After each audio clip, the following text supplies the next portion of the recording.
Hello viewers, welcome to my channel. আজি আমি এইটো ভিডিঅত social studiesৰ কেইটামান important questions discussion কৰিম for upcoming Assam Direct Recruitment grade 3 and grade 4 examৰ কাৰণে।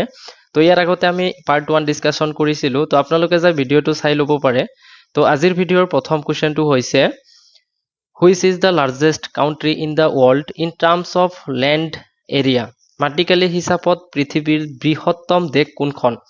তো অপশন চাৰিটা দিয়া আছে অস্ট্ৰেলিয়া কানাডা ৰাশিয়া চাইনা তো ইয়াৰ কাৰেক্ট এনসাৰটো হৈছে অপশন সি ৰাশিয়া ৰাশিয়া হৈছে পৃথিৱীৰ ভিতৰত বৃহত্তম দেশ বুলি কোৱা হয় মাটিকালি হিচাপত next question number 2 which sea has separated the continents of Asia and Africa Asia আৰু আফ্ৰিকা মহাদেশক কোনখন সাগৰে পৃথক কৰিছে তো অপশন চাৰিটা দিয়া আছে মেডিটেৰিয়ান সি ৰেড সি Caspian Sea, Arabian Sea. তো ইয়াৰ কাৰেক্ট এনসাৰটো হৈছে অপশন বি ৰেড সি ৰেড সিয়ে এছিয়া আৰু আফ্ৰিকা মহাদেশক ভাগ কৰিছে next question number 3 Cairo is the capital of which country Cairo কোনখন দেশৰ ৰাজধানী হয় ইজৰাইল ইজিপ্ট জাপান ইউক্ৰেইন তো ইয়াৰ কাৰেক্ট এনসাৰটো হৈছে অপশন বি ইজিপ্ট ইজিপ্ট হৈছে কাইৰোৰ ৰাজধানী চহৰ ইজিপ্টৰ ৰাজধানী হৈছে Cairo Next question number 4. As per the census of 2011, what was the percentage of literacy rate in Assam? 2011 চনৰ ভাৰতৰ লোকপিয়ল অনুসৰি অসমৰ শিক্ষিতৰ হাৰ কিমান শতাংশ আছিলে তো ইয়াৰ চাৰিটা অপশন দিয়া আছে ইয়াৰ ভিতৰত কাৰেক্ট এনসাৰটো হৈছে অপশন বি 72.19% 2011 চনৰ ভাৰতীয় লোকপিয়ল অনুসৰি শিক্ষিতৰ হাৰ আছিলে next question number 5 As per the 2011 census report, the first-class towns of Assam having the highest to gradually less population are তো ইয়াৰ correct answer to হ'ব option A Guwahati, Silchar, Dibrugarh and Jorhat. Next question number 6. The first, second and third largest tribes of Assam on the basis of population size are gradually জনসংখ্যাৰ ফালৰ পৰা অসমৰ প্ৰথম দ্বিতীয় আৰু তৃতীয় বৃহত্তম জনজাতি কেইটা ক্ৰমে অপশন এ দা মিচিং তো ইয়াৰ কাৰেক্ট এনসাৰটো হৈছে option B the Bodo the Mising and the Karbis next question number 7 the longest national park in Assam is অসমৰ অন্তৰ্গত দীৰ্ঘতম ৰাষ্ট্ৰীয় ঘাইপথটো হ'ল ইয়াৰ option B is the correct answer national highway 37 NH 37 অসমৰ দীৰ্ঘতম ৰাষ্ট্ৰীয় ঘাইপথ Next question number 8. Which is the largest agro-based industry in Assam? অসমৰ আটাইতকৈ বৃহৎ কৃষিভিত্তিক উদ্যোগ কোনটো? তো ইয়াৰ correct answer টো হৈছে option D tea industry. Next question number 9. Which one of the following persons was member of the drafting committee of the Indian Constitution of India? তলত উল্লেখ কৰা কোনজন ব্যক্তি ভাৰতৰ সংবিধান খচৰা কমিটিৰ সদস্য আছিলে?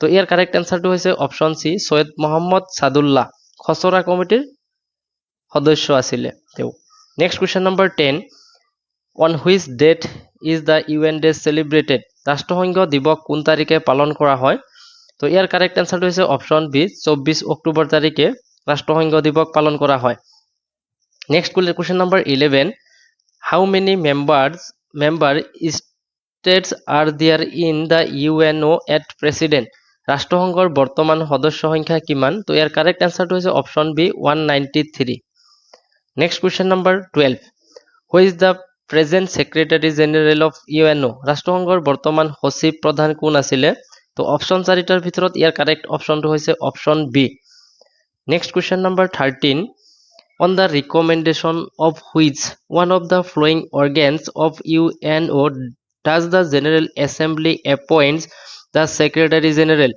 ৰাষ্ট্ৰসংঘৰ সাধাৰণ সভাই নিম্নোক্ত কোনটো অংগৰ অনুমোদন ক্ৰমে সচিব প্ৰধানক নিয়োগ কৰে তো ইয়াৰ কাৰেক্ট এনসাৰটো হৈছে option D security council next question number 14 the name of the Central Bank of India is তো সেন্ট্ৰেল বেংকটো হৈছে option C reserve bank of India next question number 15 which of the following is not a function of commercial banks তো option চাৰিটাৰ ভিতৰত চাই লব ইয়াৰ correct এনসাৰটো হৈছে অপশন ডি দা কমাৰ্শিয়াল বেংক ইস্যুজ পেপাৰ মানি তো এটো কমাৰ্শিয়াল বেংকৰ কাম নহয় তো এটো চাই যাব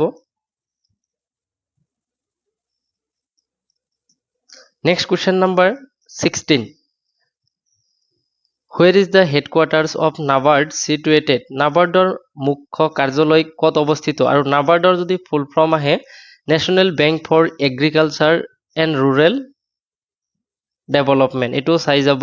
তো ইয়াৰ হেডকোৱাৰ্টাৰটো হৈছে অপশ্যন বি মুম্বাই। NABARDৰ হেডকোৱাৰ্টাৰ হৈছে Mumbai. Next question number 17. The period covered by the first 5-year plan in India is, ভাৰতবৰ্ষৰ প্ৰথম পঞ্চবাৰ্ষিক পৰিকল্পনাই সামৰি লোৱা কালচোৱা হ'ল। তো ইয়াৰ কাৰেক্ট এনচাৰটো হৈছে option A 1 April 1951 to 31 March 1956। Next question number 18. Who is the chairman of নীতি আয়োগ হুইচ ৱাজ ফৰ্মড ইন 2015? 2015 চনত গঠিত নীতি আয়োগৰ অধ্যক্ষ কোন আছিলে? তো ইয়াৰ অধ্যক্ষ হৈছে প্ৰাইম মিনিষ্টাৰ অফ ইণ্ডিয়া। এইটো দুটা বস্তু চাই যাব। এইটো হৈছে আপোনাৰ নীতি আয়োগৰ চেয়াৰমেন হৈছে প্ৰাইম মিনিষ্টাৰ অফ ইণ্ডিয়া, আৰু নীতি আয়োগ কিমান চনত গঠিত হৈছিল? 2015 চনত। দুটা কুৱেশ্যন ইয়াতে আছে, তো দুয়োটাই চাই যাব। Next question number 19. The act of lessening of the degree of state control in the economic system of country is called, দেশৰ আৰ্থিক ব্যৱস্থাৰ ওপৰত থকা ৰাষ্ট্ৰীয় নিয়ন্ত্ৰণৰ শিথিলকৰণ আৰু কাৰ্যক কোৱা হয়। তো ইয়াৰ কাৰেক্ট এনচাৰটো হৈছে option C liberalization. Next question number 20. তো আজিৰ ভিডিঅ' এইটো লাষ্ট কুৱেশ্যন হৈছে, by dividing national income by the total population of country we get, দেশৰ মুঠ জাতীয় আয়ক মুঠ জনসংখ্যাৰে হৰণ কৰিলে আমি কি পাওঁ? তো ইয়াৰ কাৰেক্ট এনচাৰটো হৈছে অপশ্যন এ পাৰ কেপিটা ইনকাম পাওঁ। তো থেংক ইউ ফৰ ৱাচিং দিছ ভিডিঅ'। কিবা কুৱেশ্যন যদি ভুল হয় আপুনি কমেণ্ট কৰি জনাব। ভিডিঅ'টো ভাল লাগিলে লাইক কৰিব, আৰু চেনেলটো যদি নতুন আহিছে তেনেহ'লে ছাবস্ক্ৰাইব কৰি যাব।